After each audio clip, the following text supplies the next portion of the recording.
At 35, looking back at the winding path of her life, Abigail couldn't help but marvel at how far she had come. Being the last child in a polygamous home, she had always been her father's favorite, but that favoritism bred jealousy and hatred among her siblings, particularly her stepsisters. When Abigail gained admission to the university, her joy was short-lived. Her stepmother had managed to pull some strings and gave Abigail's admission slot to her son. Devastated, Abigail felt trapped. The weight of the injustice bore down on her and she desperately begged for freedom. Her father consoled and encouraged her to try again the next year, promising to train her to any level she desired.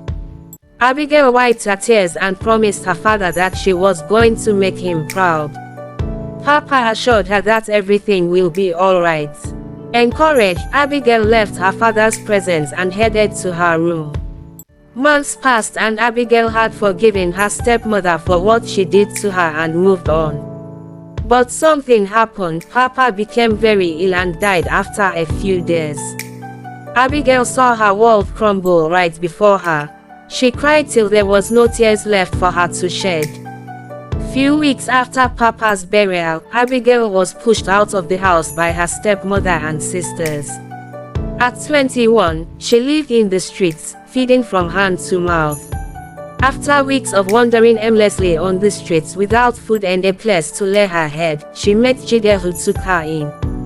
Jide and Abigail started living together. Months later, Abigail became pregnant. Jide received the news of her pregnancy with mixed feelings, but he took her home to his parents and married her traditionally. Abigail was happy because to her, she thought marriage would be her salvation, but it quickly turned into a different kind of prison. Her husband, Jide, was kind but aimless, unable to hold down a job. His mother, on the other hand, made it her mission to remind Abigail every single day that she wasn't good enough. The first 10 years were an endless struggle, financially and emotionally. Jide's inability to provide and his mother's constant disdain left Abigail feeling alone, even in a house full of people. She worked odd jobs, hustled, and fought tooth and nail to provide for their 2 children, while enduring her mother-in-law's venomous words.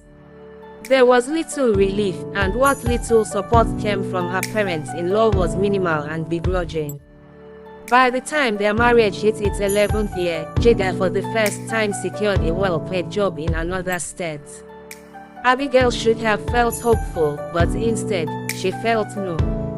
Years of hardship had drained her of the love she once thought she could grow in her marriage.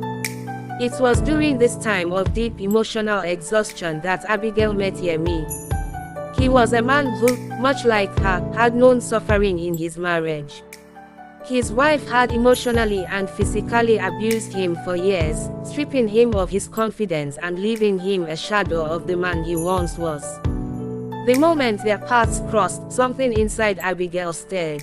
For the first time in her life, she felt seen, not as a wife, mother, or dutiful daughter-in-law, but as a woman. Yemi made her laugh, something she had long forgotten how to do. His words were kind, and in him, she found a safe harbor after years of weathering storms. The connection was immediate and undeniable. They shared their stories of heartbreak, of the loneliness that comes from being with someone yet feeling utterly isolated. It wasn't just the passion that drew them together, though that was intense, it was the understanding. The way Yemi listened, the way he cared, Abigail felt like she was finally breathing after years of holding her breath. To them, one thing was certain: the world wouldn't understand their love, but neither could they deny it. The guilt weighed heavily on Abigail at first. She was, after all, still married to Jide, who was now based in another state because of his job. But as time passed, she realized that her love for Yemi wasn't just a fleeting distraction. It was real, profound, and for the first time in her life, she understood what it meant to truly love and be loved. For Yemi, too, this was more than an escape from his abusive marriage. Abigail was his light, his reason to keep going when everything else felt dark. Together, they found moments of happiness that neither had known for years. One evening, after nearly a year of hiding their love, Yemi looked Abigail in the eyes and said, "I can't live like this anymore. I want us to be together, truly, openly. You deserve that, and so do I." Abigail had never seen him so serious. The weight of his words hung in the air. She had 2 children to think about, a husband, and a society that would never forgive her if she left her marriage for another man. But deep inside, Abigail knew the truth. She deserved happiness, real happiness. And so did Yemi. In the months that followed, Abigail and Yemi made their plans. Yemi, too, decided to leave his abusive marriage, and Abigail walked through the difficult conversation she needed to have with Jide. When Jide returned from,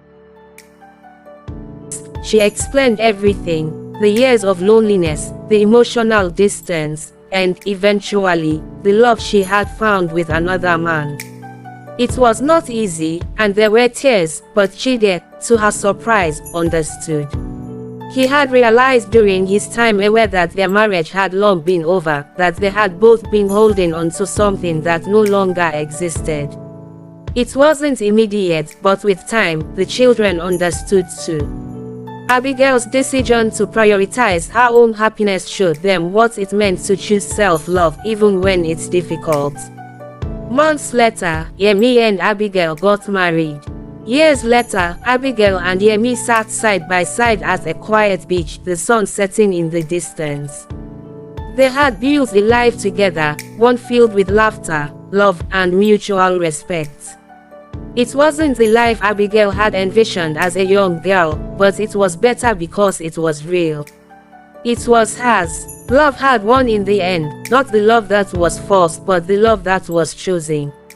And for the first time in her life, Abigail was truly free.